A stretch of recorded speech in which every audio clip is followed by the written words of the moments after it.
Hello friends, welcome to one style cooking. இன்றைக்கி நம்ம பார்க்க போகிற ரெசிபி வந்து பார்த்திங்கன்னா ரொம்பவே சூப்பரான பிரியாணியே தோற்று போகிற அளவுக்கு ஒரு சூப்பரான ரைஸ் ரெசிபி தாங்க. ஏதாவது கெஸ்ட் யாராவது வந்தாங்கன்னா கண்டிப்பாக அந்த மாதிரி ட்ரை பண்ணி பாருங்கள். பார்த்தோன்னே உங்களுக்கு வந்து மஷ்ரூம் புலாவுங்கிறது உங்களுக்கு நல்லாவே தெரியும். ஆனால் இந்த மஷ்ரூம் புலாவ் வந்து நம்ம ரொம்பவே டிஃப்ரெண்ட்டாக டேஸ்ட்டாக செஞ்சுருக்கோம். தேங்காய் பாலெல்லாம் ஊற்றி செஞ்சதுனால இது ரொம்பவே சூப்பராக இருக்கும். வாங்க எப்படி ஈஸியாக டேஸ்டியாக மஷ்ரூம் கோகோனட் புலாவ் செய்யலாங்கிறத பார்க்கலாம்.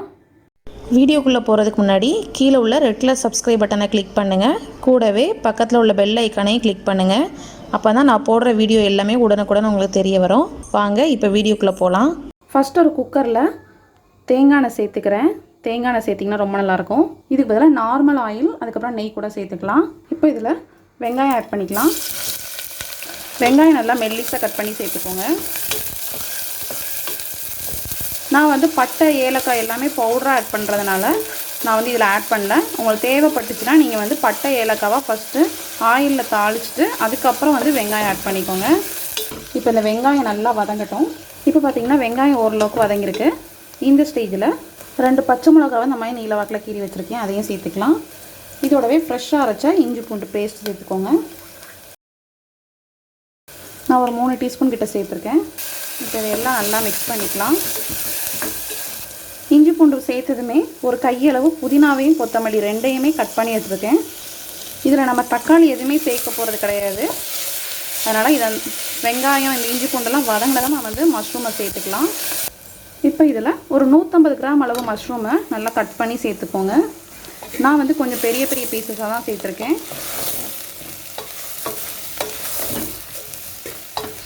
இப்போ மஷ்ரூம் வேகிறதுக்கு தேவையான அளவு உப்பு சேர்த்துக்கலாம். உப்பு சேர்த்ததும் மஷ்ரூம்லேருந்து பார்த்திங்கன்னா நமக்கு தண்ணி வரும். நம்ம எக்ஸ்ட்ராவாக தண்ணி எதுவுமே சேர்க்கணும்னு அவசியமே இல்லை. அடுப்பை மட்டும் மீடியம் ஃப்ளேமில் வச்சு குக் பண்ணிக்கோங்க. இந்த மாதிரி பரட்டி விட்டனாலே நம்மளுக்கு வந்து மஷ்ரூம்லேருந்து தண்ணி வெளிவர ஆரம்பிக்கும். இப்போ இந்த தண்ணி எல்லாம் வெளிவந்து அந்த மஷ்ரூம் நல்லா சுருங்க ஆரம்பிக்கணும். அதுதான் கரெக்டான ஸ்டேஜு. பாருங்கள், நம்மளுக்கு மஷ்ரூம் நல்லா குக் ஆகிக்கிட்டு இருக்குது. மஷ்ரூம்லேருந்து தண்ணி நல்லா வந்திருக்கு பாருங்கள். நம்ம தண்ணி எதுவுமே சேர்க்கலை. இப்போ இந்த மஷ்ரூம் நல்லா குக்காகி நம்மளுக்கு வந்து அதில் உள்ள தண்ணி எல்லாம் வந்து நல்லா சுருங்கணும். இப்போ நம்ம இதில் வந்து மசாலா மட்டும் ஆட் பண்ண போகிறோம். நீங்கள் ஸ்டார்டிங்லேயே பட்டை ஏலக்காய் எல்லாம் சேர்த்துருந்தீங்க அப்படின்னா இது சேர்க்கணும்னு அவசியம் இல்லை. நான் வந்து அந்த பட்டை ஏலக்காய் எல்லாம் சேர்த்து வீட்டிலையே ஹோம்மேடு மசாலா ரெடி பண்ணி வச்சுருக்கேன். இந்த மாதிரி பவுடர் பண்ணி சேர்க்குறப்ப நம்மளுக்கு ரைஸில் ஃபுல்லாமே அதோடய ஃப்ளேவர் இறங்கும். அவ்வளோதாங்க, இதில் வேறு எந்த மசாலாவும் கிடையாது. இப்போ இந்த மசாலா எல்லாம் சேர்த்து நல்லா மிக்ஸ் பண்ணிக்கலாம். மஷ்ரூமும் நல்லா சுருங்கிடுச்சு பாருங்கள். இதுதான் கரெக்டான ஸ்டேஜ். இந்த ஸ்டேஜில் நான் ஏற்கனவே பாஸ்மதி ரைஸை வந்து ஊற வச்சு எடுத்து வச்சுருக்கேன், அதை சேர்த்துக்கலாம். நான் எடுத்த கப்பால் 2 கப் அளவு பாஸ்மதி ரைஸ் எடுத்திருக்கேன். ரைஸ் சேர்த்து நல்லா மிக்ஸ் பண்ணிக்கோங்க. இப்போ இதில் நம்ம தண்ணிக்கு பதிலாக நம்ம வந்து தேங்காய் பால் சேர்க்க போகிறோம். ரைஸ் வந்து பார்த்திங்கன்னா நான் 2 கப் அளவு எடுத்திருக்கேன். ஸோ 2 கப்புக்கு வந்து 3 கப் அளவு தேங்காய் பால் நான் ஆல்ரெடி மெஷர் பண்ணி வச்சுருக்கேன், அதை சேர்த்துக்கலாம்.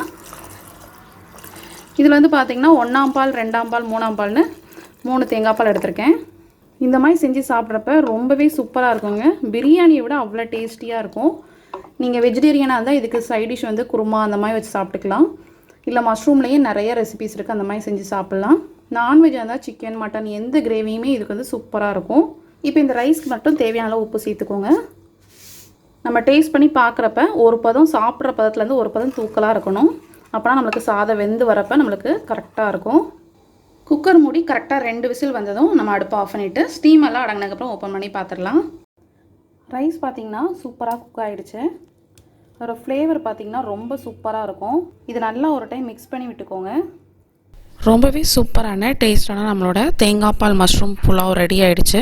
கண்டிப்பாக இந்த ரெசிபி வீட்டில் ட்ரை பண்ணி பாருங்கள். இந்த ரெசிபி உங்களுக்கு கண்டிப்பாக பிடிச்சிருக்கும். இந்த வீடியோ பிடிச்சிருந்துச்சுன்னா நம்ம சேனல் லைக் பண்ணுங்கள், ஷேர் பண்ணுங்கள், சப்ஸ்கிரைப் பண்ணுங்கள். இந்த வீடியோ பற்றின கமெண்ட்ஸையும் கமெண்ட் பாக்ஸில் தெரிவிங்க. நெக்ஸ்ட் ஒரு சூப்பரான ஒரு வீடியோவில் மீட் பண்ணுறேன். தேங்க்யூ.